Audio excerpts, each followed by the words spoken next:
In this special episode of the Coaching Coordinator podcast, we are re-airing an interview with a true legend of the game, Dan Dorazio, whose recent passing has deeply affected the football community. Dan's impact on the CFL and offensive line play was immense. His coaching career spanned decades and left an indelible mark on the game. His dedication to developing players, innovative approach to coaching the offensive line, and an unwavering passion for the game made him a beloved figure in the football community. I spoke with several coaches and a former player yesterday whose lives were impacted by Coach Dorazio. They had nothing but love and respect for the man. Today, as we honor his life and career, we'll revisit the wisdom, stories, and insights that Coach Dorazio shared with us on Coach and Coordinator. I'm excited to be joined on the podcast today by offensive line coach. He's a legend to a lot of people here who are in the offensive line world and who study the offensive line. Coach Dorazio, I appreciate you taking some time here to join us on the podcast. Well, Keith, it's our high honor, and it's a great privilege to be with you this afternoon, and I'm deeply appreciative and humbled that, that you would ask us to be a part of this podcast, and we're certainly glad to share. Absolutely. And I've got to give credit here to Angus Reed, who's been on the podcast with us before. And Angus reached out to me with this idea, and it took me like 2 seconds to say, absolutely, yes, let's do it. So what we did is we got together a list of questions, and I did reach out to some offensive line coaches I know from the college level. We have a high school coach in here too. All of them have been on this podcast before. So they were excited to be able to ask you these questions. So we'll start with Cody Kennedy and some of the questions he had. He's the offensive line coach at Tulane. And his first question was just asking, what are your 3 favorite run concepts? Well, I'd say this. We've always had a great belief in the zone system blocking. We've always felt that zoning gives you an uphill push. The overriding point in zone blocking is just there's a lack of penetration, which means you're going to have a great chance of having good plays. So our approach has always been to run the zone systems, and we've featured wide zone system. We've featured the tight zone system, the rollback tight zone type. And then finally, the third system would be that tie in with zone systems would be, the wham type plays where you can utilize zone concepts on the front side and still create a division in the defense where you can cut a defense in half. Now, these wham systems, they have short shelf lives. They don't stick there for a period of time. You've got to put them in and then take them out and put them back in. So those would be the 3, Keith. So Coach, I have to ask you, with the zone over the course of your career, what techniques did you really evolve to behind that? Because I know things have certainly changed a lot from when I first learned it and started using it. For me, it was somewhere around 2004 maybe. And even in that time frame to some of the things that we picked up from, the Cool Clinic and those types of things, we had evolved as well. So for you, what was the evolution of the technique behind the zone blocking? Well, I think this. I think that both zones feature different landmarks, tracks off the ball.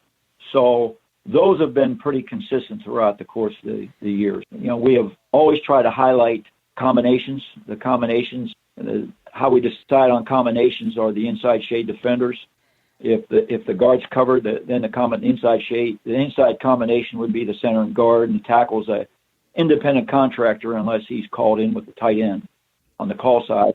And then your backsides, whether it's a center guard backside combination or backside guard backside tackle combination, would be depending again on the inside shade defender. And again, each combination is unique to which zone system you're utilizing. Probably the biggest technique that we have in the wide zone systems that we've utilized over the years is the play side tackle on the wide zone. That's a very important technique because he is the one that really telegraphs for the back where to run, whether we're going to run out or we're going to run in. And we have utilized a couple of techniques. We've utilized a club technique where we club the end out to tell the back where to run, and then We've also used a catch hand reach on that technique where he has a middle of the outside number target, and he uses his backside hand, not so much a club, but just a catch hand, and then marshal the defender either in or out to tell the back where to go. So those would be the thoughts I have regarding the question. So Coach Kennedy also was interested in drills, and his question was, what are 3 drills you can't go through a week without doing? Well, we've over the years, we've had a great belief in cycling drills throughout the course of a season to accomplish, the same things. And the purpose of drills are, number one, to organize yourself before contact, and then number 2, to organize yourself after contact. And especially in today's world where, there's you're minimizing contact in practice because of, the issues involved in the game. So, but I would say this. I would say the 3 things that we're going to do every week in and week out are, number 1, we're going to do the Crowther, part of the Crowther progression, which gives you great, tremendous focus, energy on blow delivery, balance and body control, and then finish on it. The second one would be emulating a drill in terms of getting the linemen to be grounded when they deliver blow deliveries. Being grounded, meaning the foot is underneath the hip, underneath the shoulder of the foot, of the shoulder that they're going to block with. Utilizing a grounded drill technique. Simple as line an offensive lineman up in a 2-point stance, put a small board in front of his grounded foot, and tell him to step over the board and get grounded in the ground, his whole foot in the ground, and then striking on that first step, and then finishing off. Just the emphasis is on being grounded when you strike. So that would be the second one. And the third one, I think, would be related to pass protection, Keith, where there's an old drill called mirror dodge. The late great Dan Radakovich put emphasis on this in his career, and we learned it from Dan. And we've used it with pulls. We put pulls, wooden pulls on the back of our shoulders and wrap our arms back and behind there, and we just get the defender or the demonstrator to move in between, say, a set of cones, and he tries to dodge, and we try to mirror his rush. And you're utilizing footwork and protection, and you're utilizing, avoiding leaning. We put the pull on the back of the shoulders there to prevent leaning in foot movement type stuff. So I would think those 3 things. Coach, we've had guys on who've made that transition from 11-man football to 12-man football before. Jonathan Heimbach was one of them. He's back now coaching in the XFL, but you coached for a long time in the United States in college football, and then you made the jump to the Canadian Football League. For you, what was the biggest transition in making that jump and being able to coach offensive line? Well, who helped me the most with that? This is like 22, 23 years ago. I knew I was going to go to the CFL. I knew we had accepted the job, and we put a phone call into Rod Rust, the late great Rod Rust. This is like in 1997, and he had coached in the CFL, and at the time he was with the Atlanta Falcons. And I called Coach up one day, and I told him I was going up there, and I asked him what the issues were, and he shared with me this, and I think it holds true. It's the same game as the American game. It's just a different set of problems. And where it relates to the offensive line most would be what I've come to describe what I call the yard of grace. The yard of grace is the distance between the football and where the defender is, and it's different from down south. The forward tip of the football to where their down hands are, the down linemen are, that's 36 inches. They can't really get really close to the ball because of the rules.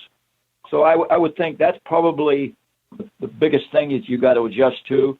It's the same game as far as blow delivery and striking and hitting, but I think the yard of grace, it's good and bad. It's good in a way it affords you, Keith. It affords you some momentum and velocity that's where you can get a running start. You have a little bit more two-step contact up here in Canada, than you do down south when you're blocking a down lineman in front of you. But at the same time, we've learned that experienced defenders, they know how to negotiate that yard of grace. They can see you coming, whereas down south, that's not so much the case. So we have had, one of the adjustments we've had to make what we call a pin step. We're going to, normally if a defender's lined up on our outside shoulder and we're going to go run block on him, normally you would step near foot, near shoulder and go block him. But because that yard is with some distance here, we at times will take a step with our inside foot first, vertical, decrease the space and the time in between us and him so he can't cross face you as easily when they see you coming. And then I would think the other thing would be on short yardage and goal line. It makes the quarterback sneak more appealing up here. It's you have distance and they're not as tight to the ball, so it makes that play a little better. And then finally, I think this from a strategy point of view, we have a loss of down up here also. We don't have 4 downs. So with a loss of down, the productivity on first down is a real high priority, Keith, in the running game, which makes you say this: you want +4 runs on first down. You want to put defenses in 2nd and 6 or less, because we found that when it's 2nd and 7, kind of like 3rd and 7 down south, the defense has great advantages, and you don't have that extra down to play with, and that would be the other thing that's caused some transition with. Or you're thinking in game planning, you're thinking in strategy. Yeah, definitely. Interesting. Well, Coach, you definitely have a storied career here, and a couple things looking back. For those of you out there who know Coach and have seen Coach, he does not look like your traditional offensive line coach because he played running back in college. So you're now coaching offensive line at a high level. Did you have any struggles, or how did you benefit, I guess, from having been a running back and then going to coaching the offensive line? I say this, Keith. I think this. I think no matter what position you coach, in football, it's very important that you become knowledgeable and skilled in the game, because our job is to give our players information and give them answers to the test on game day. And me being a running back and then having to coach the offensive line, I think no matter if I would have had to coach the DBs or coach the linebackers, I think I would approach it the same way. And I think it goes back to how you learn and what do you do to research football and what we've done. And I can just share this with you, that we've learned the game, and specifically the offensive line end of it. We've learned it, I would say, probably 3 ways over the years. We've learned we've had mentors who have, I would say this, Keith, totally challenged and stimulated how we do it. Mentors, guys who have been a part of our in learning the game, Howard Mudd and Alex Gibbs and Jim McNally, those guys have been instrumental in giving us thoughts on how to do it. But I think most importantly, when you're learning from mentors like we have, and me being a running back in college and having to go coach linemen, I think it's important that whatever you get from a mentor, you got to put it in your own words. You've got to do it your way, but you got to really dig into it and put it the way you want it from the information they give you. So that would be one suggestion in terms of how we've kind of grown into this business. The second one we've learned from our own players, and this takes time over the course of years. But let me share this with you: you cannot put a price tag on the insights of the players that they give you. Yes, you give them instruction, but they're the ones going out and doing it. And lots of times when they come off the field and you get their input or you get into the film room with them and you're talking about how it happened out there, some of the things they tell you are awesome. And we have learned that way. And finally, we've learned the hard way. Okay, we've certainly gotten our tails kicked, our fannies kicked pretty good sometimes, and that has a way of growing you in the offensive line world. And like I say, yeah, we played running back, but at the same time, your job as a coach is, no matter what you coach, you better know your business, and you better know why you're telling guys certain stuff. And I certainly think that the mentors would learn from the players, and then getting butt kicked. I think those are the biggest things in our transition to becoming a football coach. Yeah, and I'd like to encourage, especially our young coaches out there, that mentor side of coaching. I think I've been worried a little bit that that's disappearing in some ways, that guys move maybe too quickly from job to job sometimes, or rely on what they feel is all this online knowledge and resources. And I think all those things are good, but there's something to be said of being able to lean on and learn from a guy who's been there before. No question. And how we got started was we became graduate assistants at Kent State. Coach Don James, I played for there, and became a graduate assistant for him there. He put me with the offensive line, and my mentor there was Dick Sesniak. Dick took me under his wing and challenged me, and I began learning from him. And I was a young GA at the time, and I worked with the tight ends, I worked with the offensive line, and I think as a young coach, one of the best things to do is get with somebody that's had the experience, has had success. That's a real key point. Starting with somebody that knows the game and can begin to share with you, and then it's like everything else. You grow, and the more you meet guys, and the more you dig in, the better you become, and finally after being around it enough, you can develop your own system and your own beliefs for what you believe. But getting started with somebody like Coach Sesniak was, and Coach James, boy, how fortunate and how blessed I was to those two men right there helped me. Yeah, some great names in your past, Coach, and one of those was a teammate of yours, Nick Saban. And one of Coach Kennedy's last questions was if you could share a teammate story of being a teammate with Nick. Nick was a great captain. He was an outstanding teammate. Keith, a fierce competitor, extremely focused. He was a very serious guy, but humble. His intent every day was, I would say this, Keith, his intent every day was to be the best. His focus, as I said, was great. He was a tough guy, tough player. He could hit you. I'd say this, there's no secret why he's become a legendary coach. That's just the way, that's his nature. His nature was in that order. And he was a heck of a football player. He made some great plays for us at Kent. He was a DB and strong safety, and I can remember a couple of plays he made. We were on the goal line, and we were up, I think, 13-7 against Buffalo, and they had the ball on our 3-yard line. It was 4th and goal, and all that stood between the back and the flat and the goal line was Nick.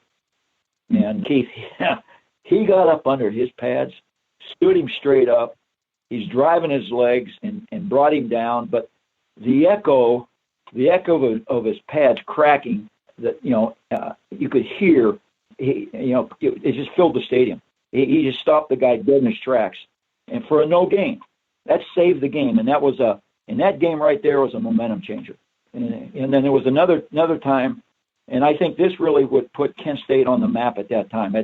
You got to know that Kent State for many years was not a good football program, struggled. And at the time, Nick was playing and we were playing. Coach James was trying to get over the hump and get the program, highly thought of. And at the time, we weren't.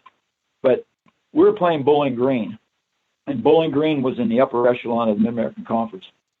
And one of the things we needed to do was play well against Bowling Green, but to beat Bowling Green, which hadn't been done for a long time at Kent.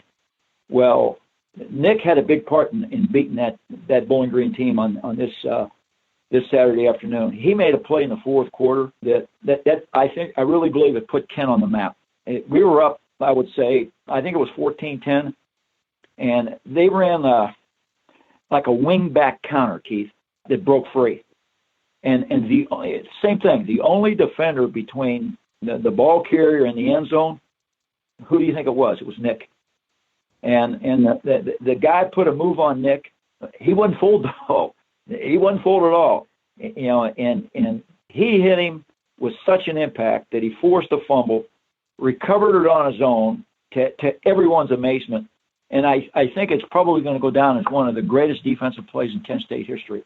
It turned the program around, and we won the game. And I think it was a defining moment for Kent State football at that time, and got us into a bowl game for the I think second time in the history of the league. So yeah, I mean it's just here's the amazing thing about Nick. The amazing thing about him is for his life's work, all he wanted to do was be a car dealer, and and Coach James saw something in him and convinced him to be a graduate student and get in coaching, and that's how it all got started. He was on his way. He'd gotten married in college before he graduated, and they were all set to move back home, and he was going to get into that, and the rest is history. It just shows you the quality of guy that he's becoming as being a coach and all the things he's done in our profession.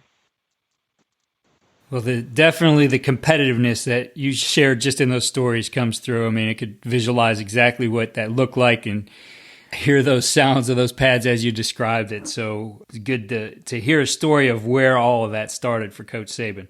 Coach, our next set of questions is from Brian White. He's the offensive line coach at FCS Hampton. And as I said before, all these guys are really appreciative to be able to ask you these questions. And Coach started by saying that you're a legend. So he wanted you to know that, of course. And he said he knows you're a big double under guy. He wanted to hear about the importance of that striking system, especially opposed to a flat back fit on a drive block. I would think this. I think this. Whether you double under, there's places for that. Or whether you double-fisted uppercut, flat back, however you want to call it, whether you do either, they're both good. There's reasons to do both. I think you still must have two things. You've got to have proper leverage, and you've got to have proper body alignment. And that's what blocking's all about. And proper leverage is hitting someone low enough to create a lifting sensation, but yet, Keith, close enough to segment the defender's upper body strength from power in his hips and legs. That's leverage. And you've got to obtain that leverage in either blow delivery. And then whether you double under or you double fist uppercut with a flat back, you've got to have good body alignment. And I think there's 5 body parts that have the most effect on every block. And the first body part is your head. I think your head provides direction. You know, where your head goes, your eyes tell you where your head goes, but where your head goes, your body follows. Second body part are whether it's your hands or even shoulder blow deliveries. They've got to be in line. The third body part is your back, and your back is a ramrod, is what your back does. Your shoulders or your hands or your arms or your blocking surface. Your head provides direction. Your back is a ramrod. Your hips and your legs, they're your power sources. And finally, your feet. Your feet provide movement. But the important body alignment is this, Keith. All those 5 body parts, whether you double under or whether you 3-prong double fist uppercut with a flat back, all those body parts better be on a line of force through the cylinder of the defender. And the feet have got to be underneath. You've got to be grounded, but they've got to be in the same body alignment, and utilizing the leverage I described earlier. When you've got the leverage and you've got body alignment, all body parts in line through the cylinder of the defender, now you can marshal your strength through that cylinder, and you're going to have enough mustard to knock anything back.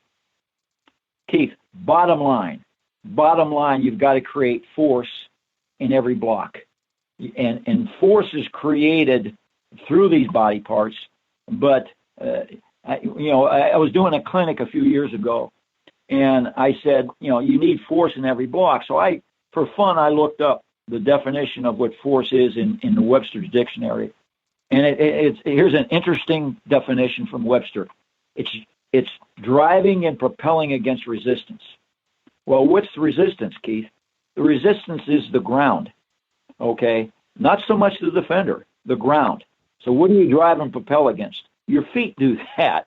And that's why I said earlier, if you want movement, okay, your feet provide the movement. And they've got to drive and they've got to propel against the resistance, which is the ground, and you're going to get something going. So long story short, I don't think it matters if you're double under. And we use both, by the way. There's times where we double under. There's times when we're going to be flat backed and go with it. What dictates which technique you're going to use? I think when you're a little slower off the ball because defenses are stunning and moving, the double under is a good way to go. We get into some wide zone systems where we're really running off the ball, and our two-man combinations could pretty much handle stunts and movements, and we would be more flat back oriented. But if we're getting a lot of stunning and we don't want to be running off the ball and getting into the yard of grace real fast, and we want to just kind of slow it down, then your double under, I think, has an effect. Coach, our next questions come from Matt Jones. A lot of our listeners know him from his popular social media presence with Lineman Lunch. He's the offensive line coach at FCS Tennessee Martin, and he was interested in learning what your off-season development plan looks like. Okay.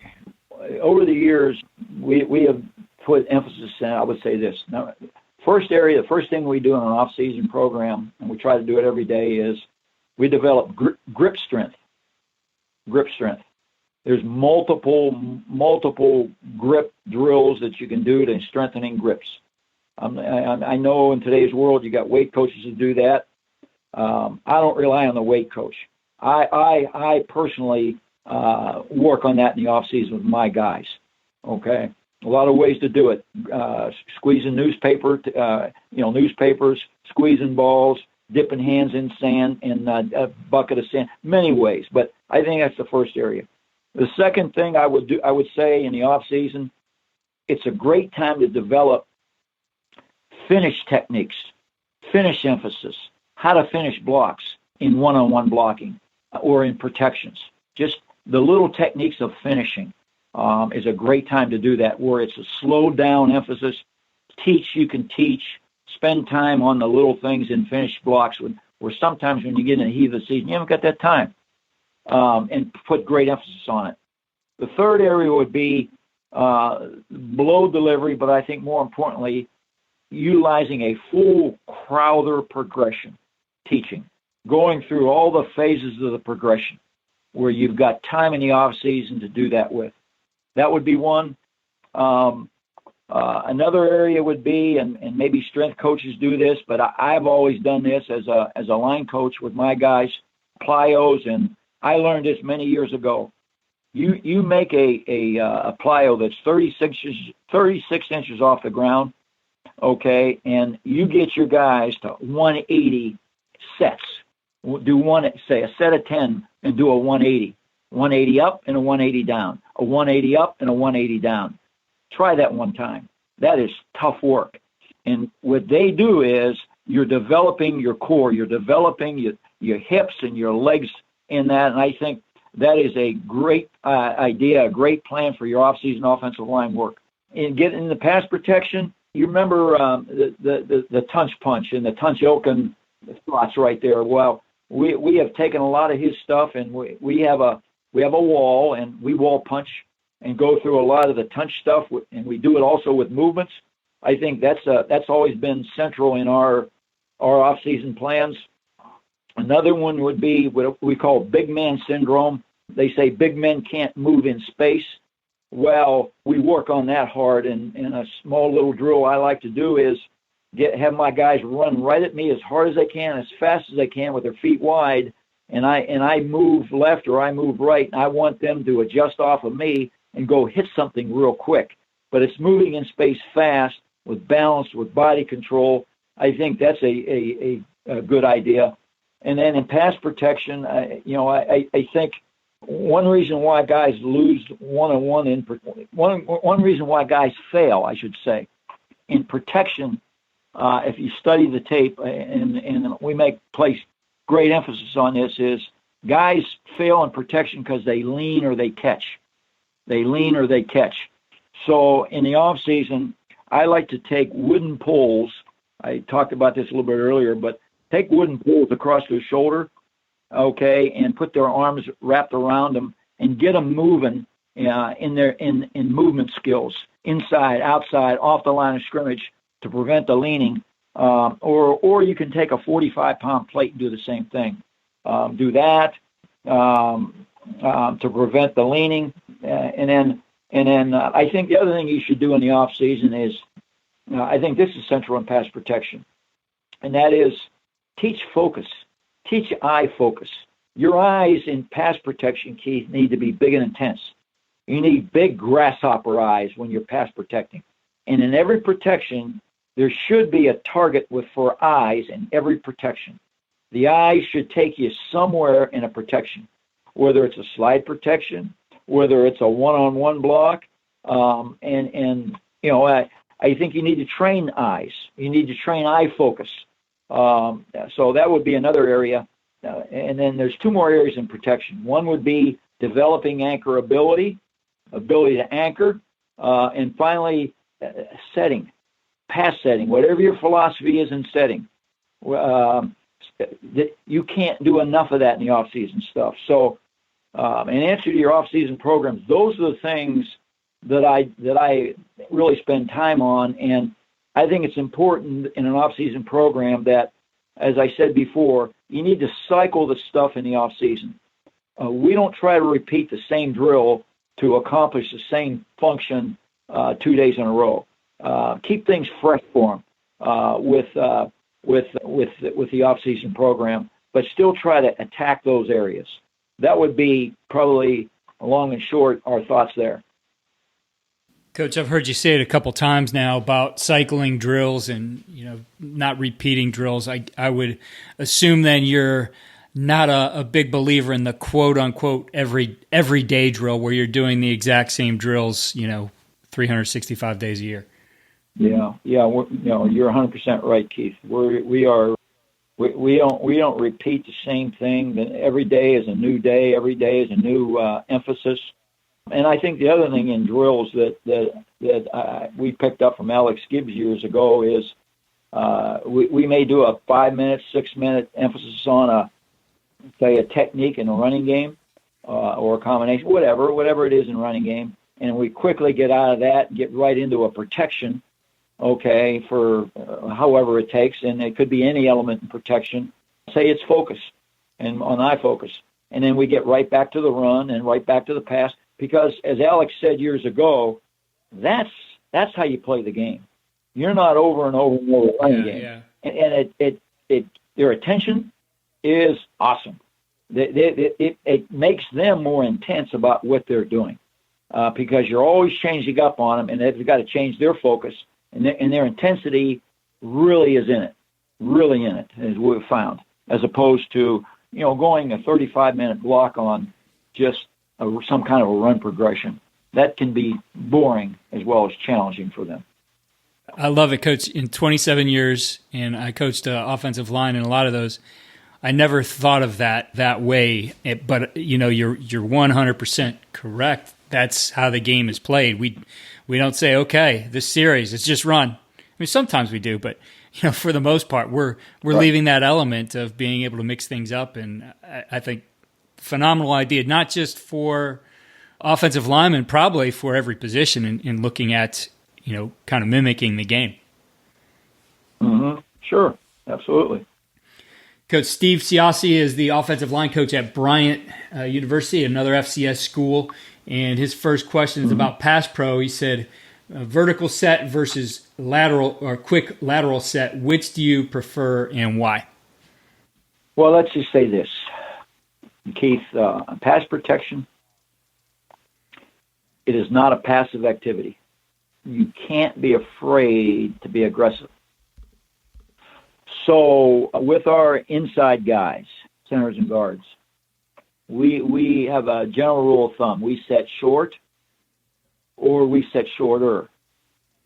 And there's a reason for that.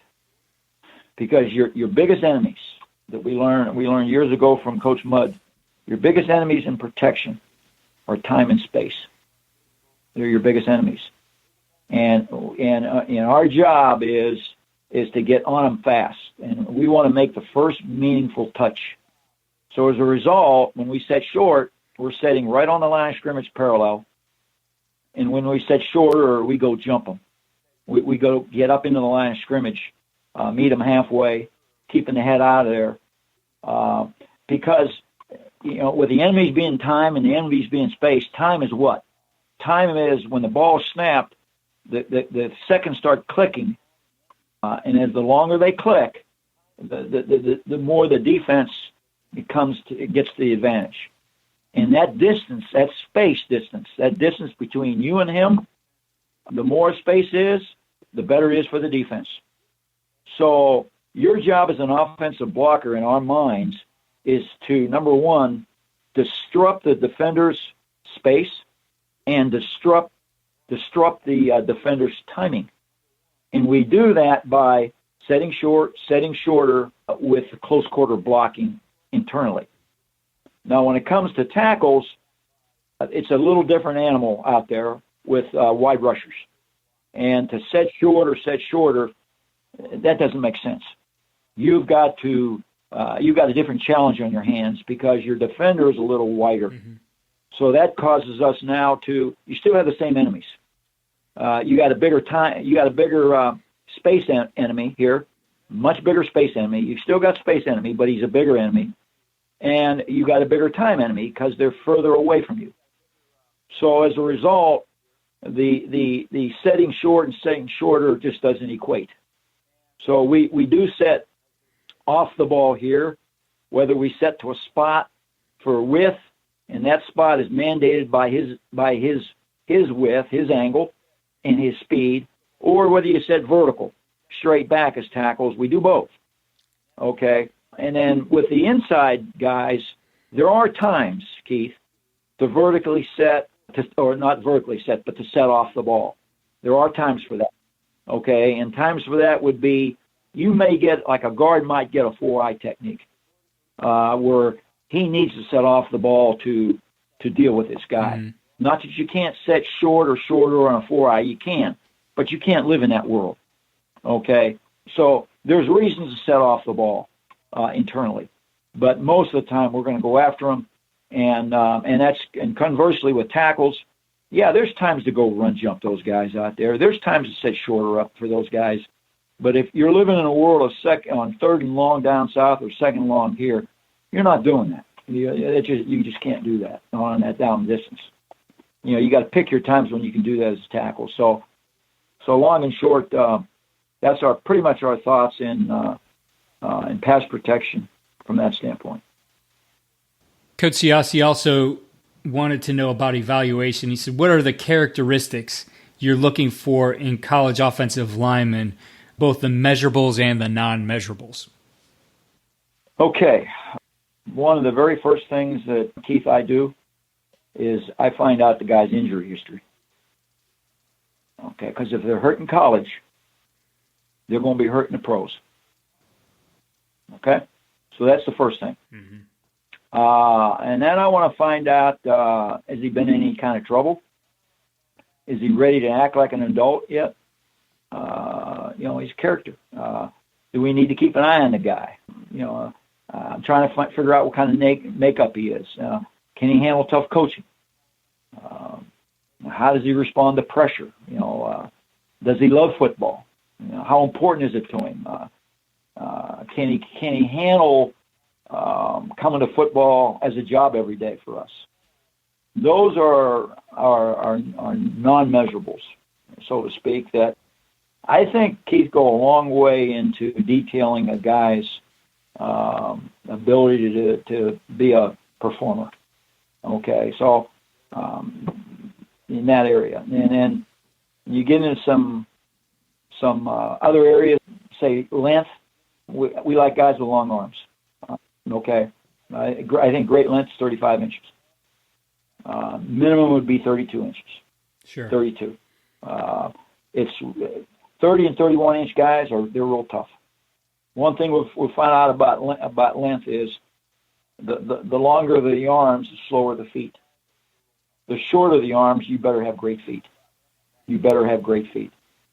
Okay, but we like guys. I tell you guys, the kind of guys we like. We like guys who have been redshirted. We like those tall, skinny guys who are tough and smart. They want to play so bad to die. You know what I'm saying, Keith? They just want to play. And then I tell you what, if they've been redshirted in college, I kind of like to redshirt them with us. Okay. Yeah. And I'd be willing to wait for a guy to just develop his power and developing. Basically, we're trying to find guys who can run. They're athletic. They have good recoverability skills and protection. They may not have that bulk and that strength. Don't like fat guys. Like guys who really don't know what their body's about yet, but you can teach them. You can coach them how to play the game. And in general, I'd say tackles, those guys, we like them to be athletic, like tall guys with length. I mentioned to you about the length of 35 inches. Athletically, we want them running. Inside guys, Keith, I'd say we don't worry so much about the height, weight stuff with them. They can be marginal. Their heights can be marginal, but they need that be leverage players. They need to be low waisted. They got to be able to have the leverage up underneath their bodies. They got one thing about inside guys, they must be football brilliant. They got to be smart, really smart, to play in our game. So I said I don't like fat guys. We don't generally have those guys. Don't like fat ankle guys either. If I see a guy with fat ankles, he better show me a lot on tape. Okay. And those are the characteristics we're looking for. I'd say hand size is big. Size 9 or more is a good hand. I measure shoe size. I like guys with size 15. I like guys with big feet. 15 or more, that's good. One thing I've done over the years is I measure 5-yard dash, because that's how you play up front. 5 yards. I don't go by 10 yards. I mean, I do, but I'm looking for 5 yards and what they are. And I can share with you, if a guy's 1.0 or less, he can cook. If he's got that kind of tempo and speed off the ball for 5 yards, and I just want them running, just like a sprint for 5 yards. That tells you a little bit about their explosion, their acceleration, and their feet. There's foot speed. So that's a big one for me personally. Not a lot of guys do that. Okay, and so those would be the ones I think are important. So, Coach, you did start that question with the non-measurables. Is it safe to assume for you that is the starting point, that you want to know what the person is first before you go into all the physical attributes? Yes, sir. Yes, sir, because that goes a long way to him ever being a performer. It goes a long way. What's in that heart? Football is a game of inches. And the difference between winning and losing, week in and week out, is not much now. You can put your thumb and put your forefinger almost next to each other. That's about the difference week in and week out.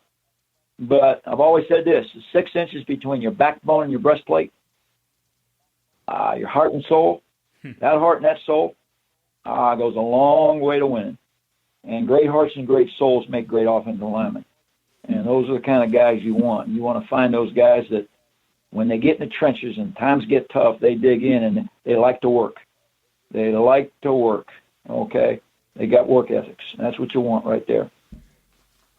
So, Coach, my man Steve Siassi here, he must subscribe to your mixing it up between run and pass, so he does that a little bit here. His next question is on the run, and he wanted to know how you teach the zone double-team combos versus the gap double-team combos.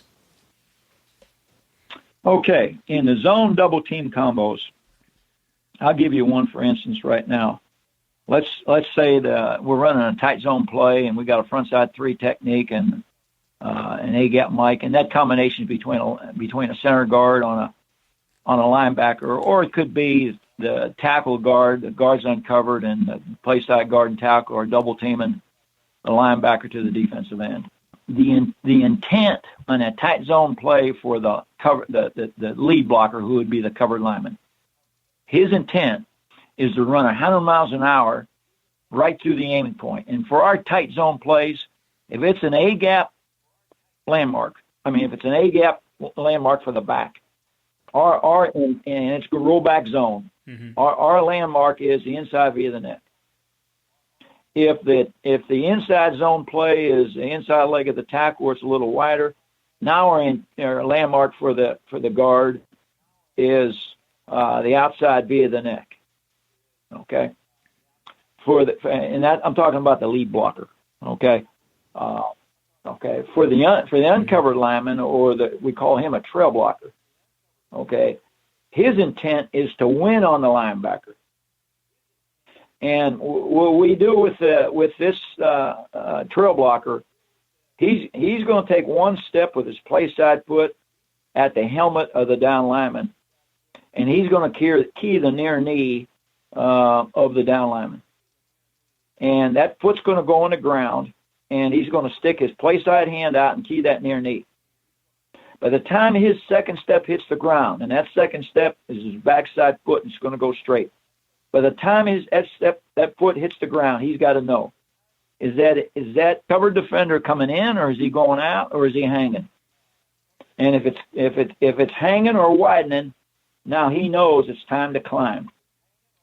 And when he goes to block the linebacker, he'll keep his hand stuck out there. And if it hangs, he'll feed him onto the lead blocker. If it works away, he'll just bench press air. And when he goes to the linebacker, he's going to block the inside via the neck of the linebacker if it's tight zone. If it's an inside zone play, he's going to block the outside via the neck. Okay? That's the intent there of the tight zone play. If you took the cover defender and made say an inside technique on the lead blocker, so now it's the guard on a 1 technique, or some people call it a 2-eye. Okay, he becomes or a 4-eye technique on a tackle, with the guard uncovered there with a 4-eye technique on the tackle. So the lead blocker now in the tight zone play, his intent is to start a fight. His intent is to start a fight. The intent of the trail blocker is to consume and kill the down lineman. And between the two, the intent is to pound the down man. We want to pound that down man with 2 bodies. We want to put 600 pounds on 300 pounds. Okay, the intent, as I mentioned to you, the intent of the lead blocker here is to start a fight. And he does that this way. He'll step with his play side foot, and we're going to step with the outside foot first. Okay, it's going to go vertical, and the second step is going to get down. He's going to get grounded, and he wants his inside foot to go to the groin of that 1 technique. The blow delivery on that, it could be a fisted uppercut, or it could be a lazy forearm shoulder blow. Okay, the trail blocker now, he's going to take an open step to open his hips. And one thing I share with you, every time you take a step like this, you want to get your hips framed up to what you want to hit. So he opens steps to get his hips framed to what he wants to hit. His second step with his backside foot, he's going to pop it in the ground fast. But the most important step is the third step. He wants that thing to be in and up, and his aiming point is not the defender. His aiming point is the backside armpit of the lead blocker. That's his aiming point. because we want to put 4 hands on that down lineman, and we want 4 eyes on the linebacker. We're going to push and mirror, push and mirror, push and mirror. 2 guys see the same thing. And neither one of them 2 are going to come off until the linebacker gets to their level. And once the linebacker gets to their level, one will deliver, the other one will overtake. One will feed, and the other one will get fed.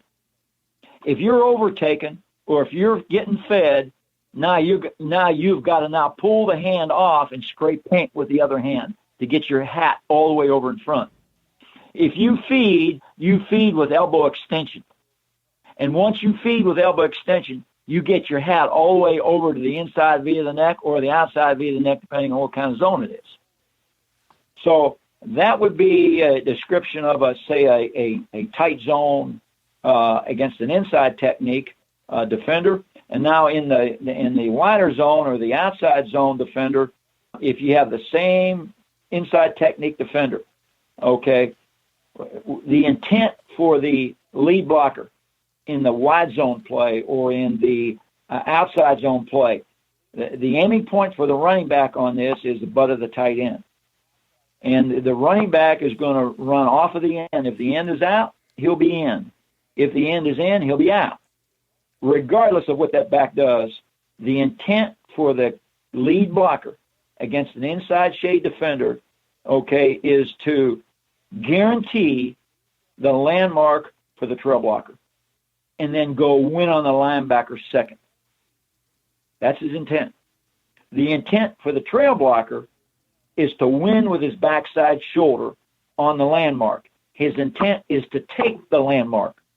Now, the landmark is the front side number of the down lineman or the front side shoulder of the down lineman.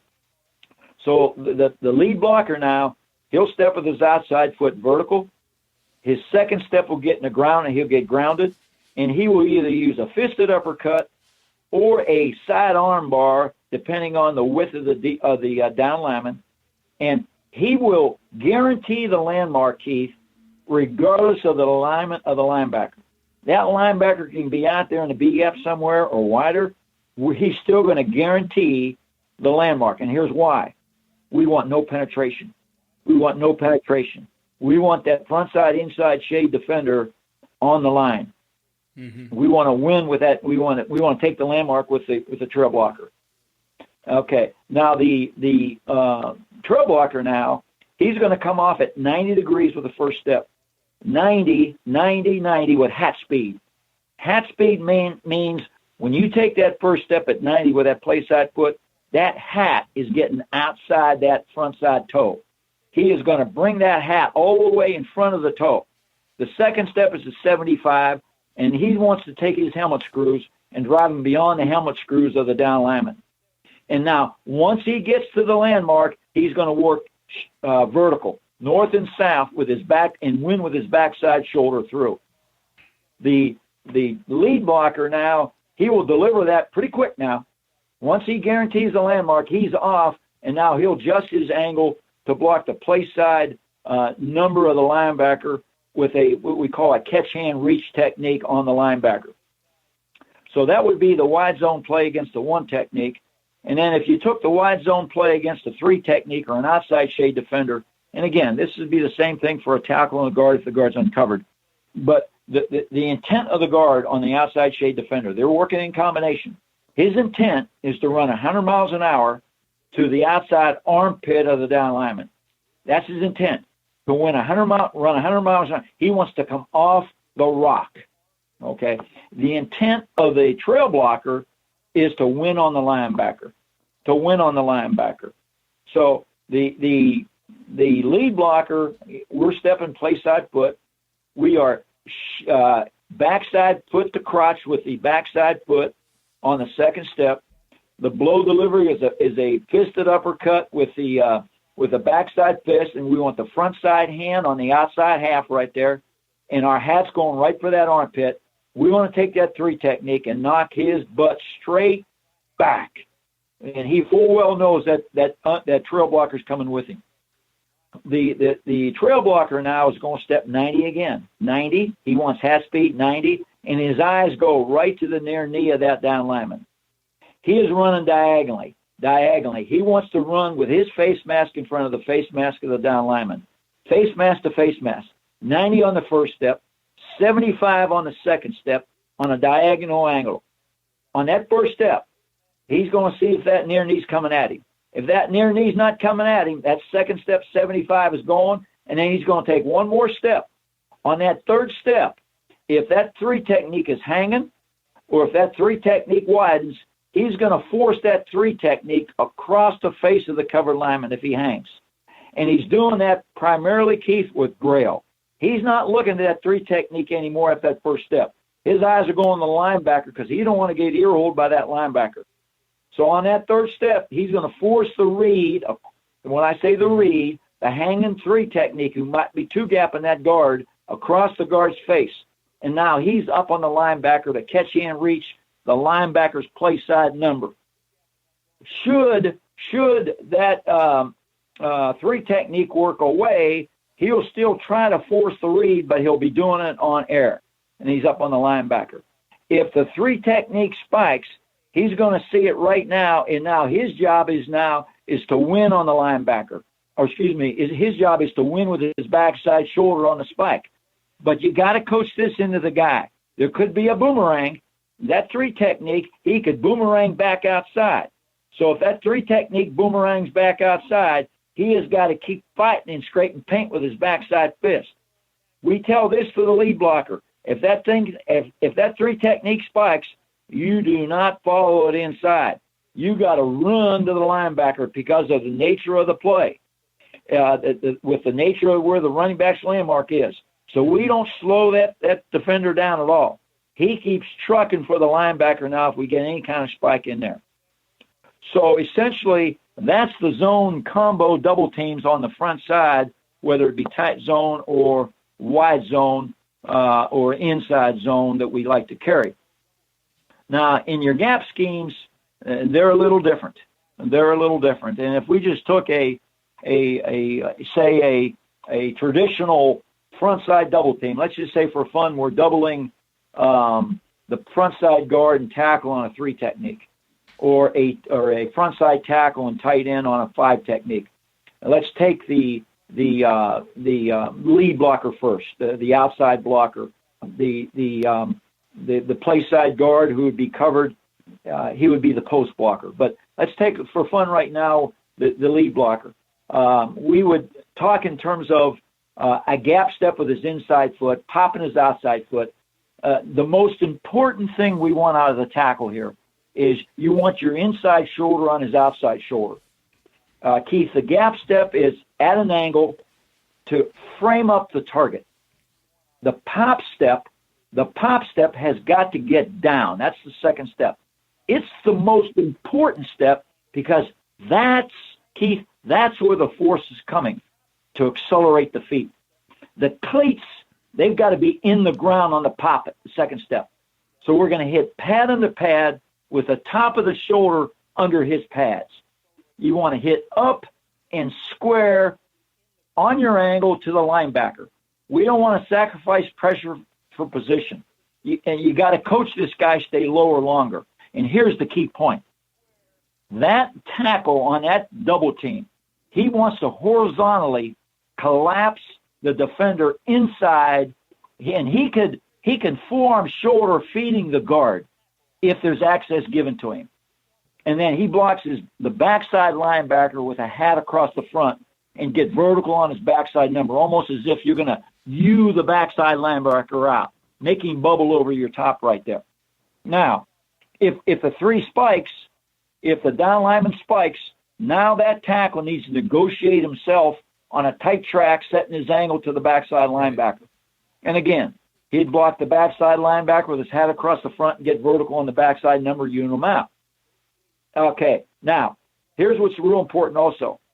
If the covered guard on the 3 technique, if he's got to close the window, what's the window? Well, the window's the inside A gap right there. If there's a defender in that A gap in there that he's got to close that window with, now that tackle's got to be taught to transition to 2 hands and wash that down technique flat down inside. Now, with the guard, the covered player right here, the post blocker right here, we always have him identify the front for the backside moving part. Okay, so what we do here in Canada is we take a pin step with the inside foot because we have the yard of grace. If we were down south, we would take a gap step. That's just a parallel step. But we can attack the line of scrimmage up here because of where the defender is. So we'll take a pin step with the inside foot, vertical, and then pop the second step. And we tell him this, Keith. This is, I think, an important point. Block the defender with your body, but block the gap with your eyes. You are face guarding the gap. You're always going to close the window, Keith. And the second step, this is important, the second step goes vertical fast. And ask the guy this in a film session. How quick can you get it down going north and south? How fast? Get it down. You want pads under pads of the defender. And we like to think of a forearm shoulder in this blow delivery. We like that. Maintain a high play side knee on that. And then if he strikes and he makes contact, when the contact's made by that forearm shoulder, we like him, Keith, right, advancing his stagger, almost as if he's kind of galloping here. Okay? And he's always got to be ready to accept the three technique being fed by the tackle. As I mentioned to you earlier, that tackle's going to try to horizontally collapse that three inside. So he's got to be ready for that and then go to two hands to tear the guy inside with him. And if there is a second level defender running through the A gap, the guard's got to catapult off and get his head across.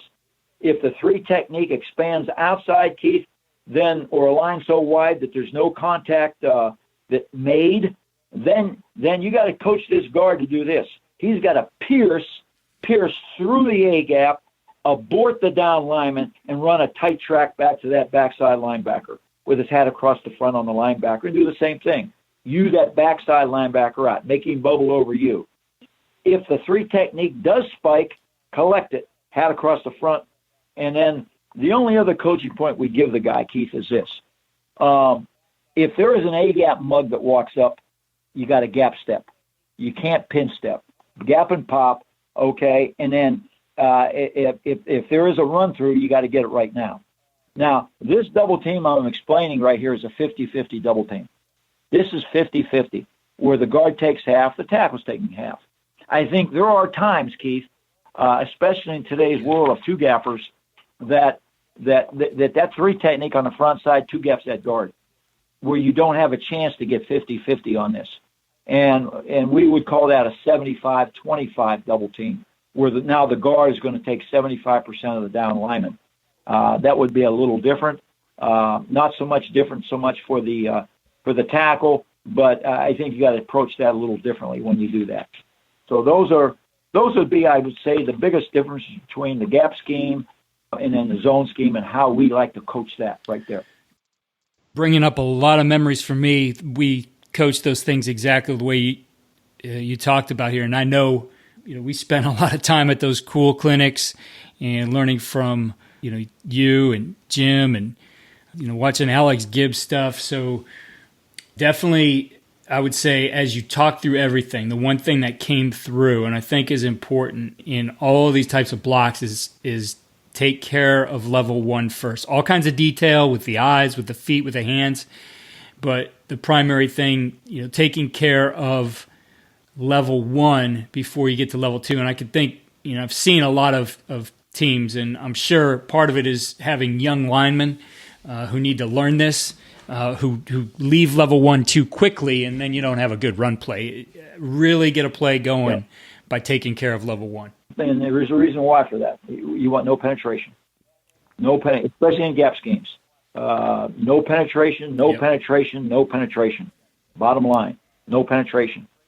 And in your zone schemes, over the years, statistically, zone schemes, they prevent penetration, and you get average per carry pretty good with zone schemes because there's no penetration. Exactly.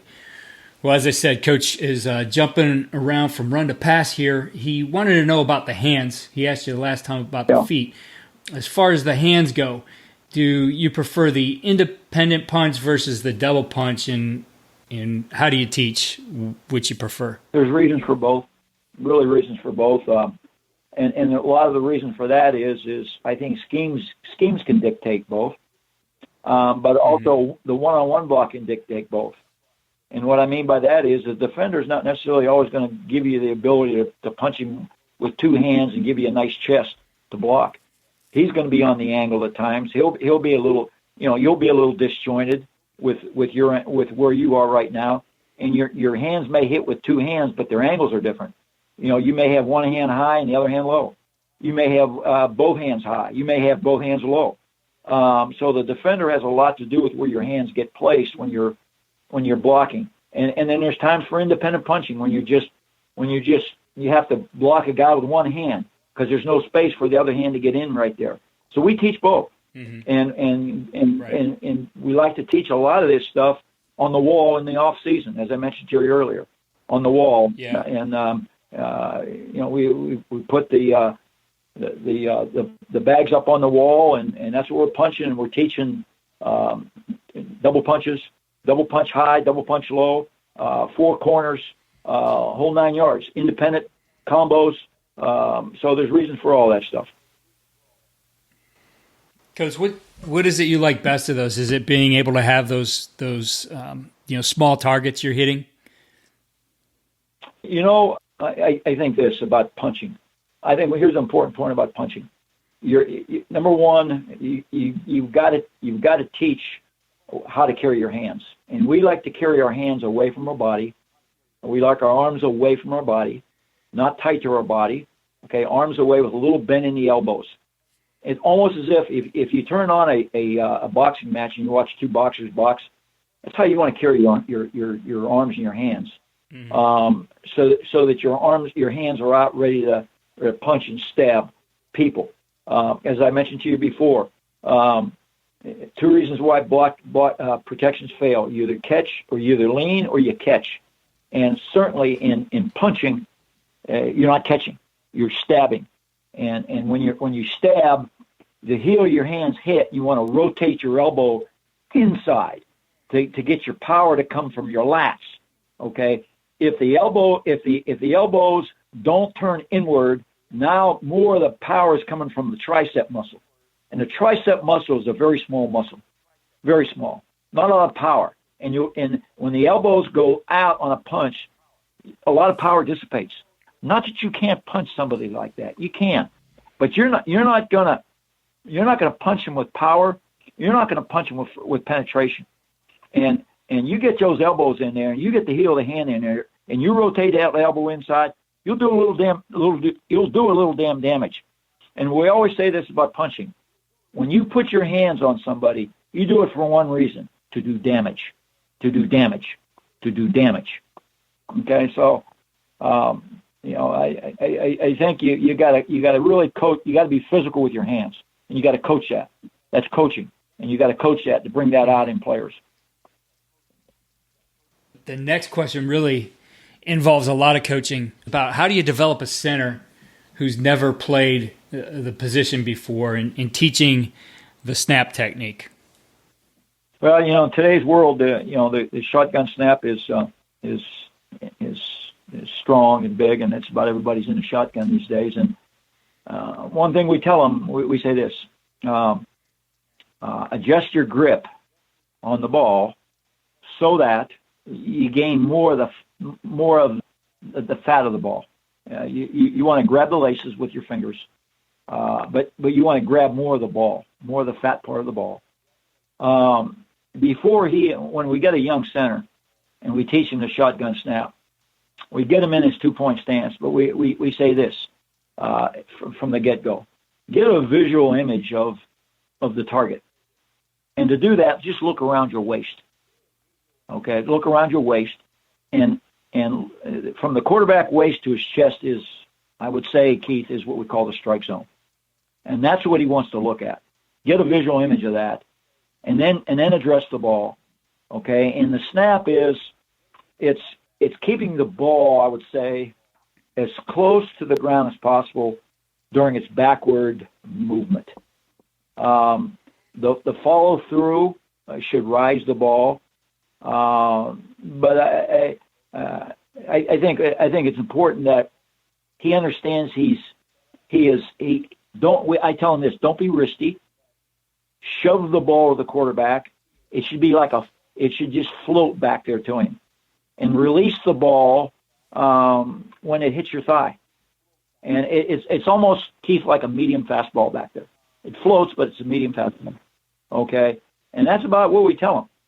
And and the other little thing I share with you is, and I think this is an important point for centers, is we like our center to do this: address the ball, and always move the ball forward about 3 inches.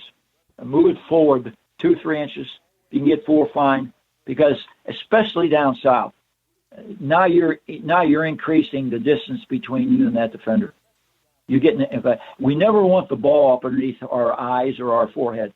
We want that ball out in front of us on our snap, so that it helps us in that distance between us and them right there for a center, especially when he's playing a no-shade defender. So that's about what we tell a young guy when he begins doing that. And like everything else, it takes some skill and takes some work, and generally they get it. But I think don't be risky. Don't be risky with it, and keep that thing locked and bring it back straight. Our next question is a two-part one. It comes from Tony Testa, who coached running backs for me when I was at Baldwin Wallace, and he is now the head coach at West Virginia Wesleyan, a Division II school.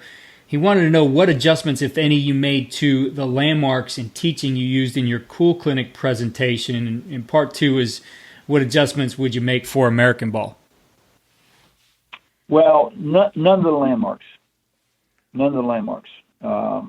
But our footwork and tempo at the snap is a little different for what we talked about before. We're now,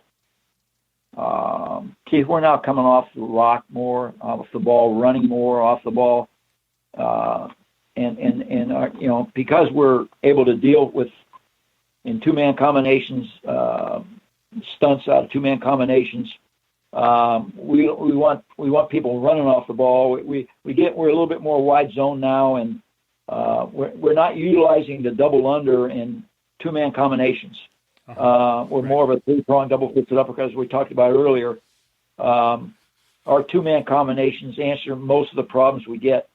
But however, as I mentioned to you earlier, if we would face, and we did last year against a couple of opponents, if we face movement fronts that are really slippery, really frisky, where they're going two gaps or one gap, and you get multiple people doing stuff, that's when we would consider entertaining a slow down approach.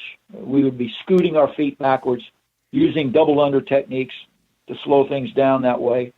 And that's why. And the other answer to your question, honestly, against American defenses, we would not make really any other adjustments. Mm-hmm. I don't see that. It's not necessary from that standpoint. Alan Estep is the offensive line coach and offensive coordinator at Notre Dame College here in Cleveland, Ohio, a Division II school. He wanted to talk about the best play versus the new odd defense, which is essentially a bear front or 4-eye, 0-4-eye.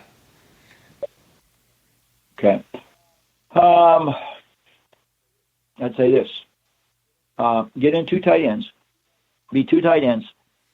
Okay, and run a the wider zone, butt of the tight end landmark for the running back concept play. Okay, and do this against this front with two tight ends. 2 plays. Okay, same play for the back, just a adjustment in the blocking systems up front. Number one, the play side tight end. Okay, he would, at the snap of the ball, proceed directly inside to block the first inside spot linebacker with his hat right through the outside armpit of the linebacker. Okay, the play side tackle, he would block the 4-eye technique on his own. Okay. The play side guard, he's going to bucket pull to kick out the end man line of scrimmage. This is kind of a flat parallel pull. Okay.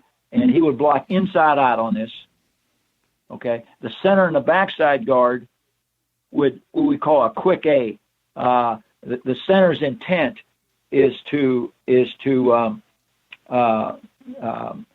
win on the linebacker, but guarantee the landmark for the backside guard. The backside guard's intent is to win with his backside shoulder on the down lineman. And then the backside tackle, his intent is to seal the backside B-gap 4-eye technique. And then the backside tight end would turn out on the first defender outside. That scheme right there, we feel strong about. And then the second one would be for the same running back, wide zone type play, 2 tight ends, play side tight end. He would block the outside defender who is outside his alignment right there.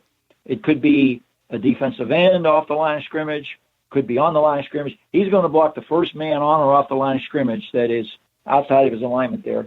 Okay. The play side tackle has got the same technique. He is going to block that 4-eye technique just like we did on the previous play. That's his job. Now, the play side guard, he's going to square shoulder shuffle inside to block the nose guard, the 0 technique. And now the center is going to skip pull to block the first spot linebacker. Okay? And now the backside combination is the guard tackle on a combination on the down lineman to the second linebacker.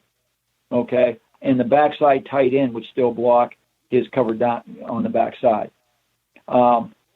Both schemes really have a lot of merit against his defense. It gives them problems that we've had experience with, and for fun, you don't even need to run them both ways. Just run them one way only, and save your reps. And if they give you that front, and that's what I would say here today. I would recommend to you, Keith, on this. Yeah, some good plans of attack there. Coach also wanted to know how you would arrange your man or slide protection against that front, the 4-eye, 0-4-eye. Well, if it's 6-man, let's take 6-man protection, which most people do. We would say this. To the running back, we would assign the running back to the linebacker off the ball, who would be on the second level. Okay, the offensive linemen are going to handle the 4 known rushers and the will linebacker. Okay, so if they're playing this defense with 4 defensive linemen, the linemen are going to count for all 4 down linemen, and they're going to count for the will. If they're playing with 3 down linemen, and you've got an extra linebacker in there, okay, we would still give the running back the inside of the 3 linebackers, and the offensive line would fan both outside linebackers. And in doing so, if there were blitzers to the line's responsibility side, they would most dangerous man block that. And to do this, this fanning scheme that we do here, our center and guards would set off the ball, which we call Mary. They would Mary set off the ball, okay? And our tackles would vertical set straight back on this to fan this, okay? We would never set the center right on the line on this to start with, okay? Unless we felt like the nose guard was a very heavy guy that wasn't real quick or stout, then we might consider setting him on the line. But we generally set our center off the ball with the guards, and we play this from depth. And Coach, our last question today comes from Rich Alercio, who does a great job up in Vermont, in the Northeast. He's at St. Johnsbury Academy. And his question is, when running a gap scheme with the center blocking back on a 3 technique and a 2-eye on the play side guard, how do you account for the backside inside linebacker run through in that play side A gap? Okay, that would be, you mean backside A gap? I'm sorry, yeah, backside A gap. Okay. First of all, our center technique back there, his job is to block A gap defender. So if that linebacker runs through, he's going to block him. Okay, and then if no linebacker runs through, now he's going to stab the backside 2 technique, 3 technique right there for the tackle on the backside. He'll collision that thing, in working back that way. But in the event the linebacker runs through, that's his. And we square shoulder shuffle that center. We want him to eat that space up, eat that A-gap space up fast, and we square shoulder shuffling back there. Or skip shuffling. We move the play side foot first, and then the backside foot so we can gain more distance faster back there. But should the linebacker run through, that's all his. And when he blocks that linebacker, he's going to block that linebacker with his hat across the front and make that linebacker bubble over the top. Coach, I really appreciate you taking the time here. A ton of detail today. I know our listeners are going to really enjoy this, and certainly welcome you back at any time to do this again. I also want to thank all of our guys who sent in questions, and without you, we wouldn't have much to talk about here. But Coach, it was great to meet you here today, and like I said, we could do this again anytime. Hey, it's my pleasure, and I'm honored and to share our thoughts, and if we've helped some people, that's great, and that's what I believe our industry is all about is providing information and helping people, and I'm glad we were able to do it.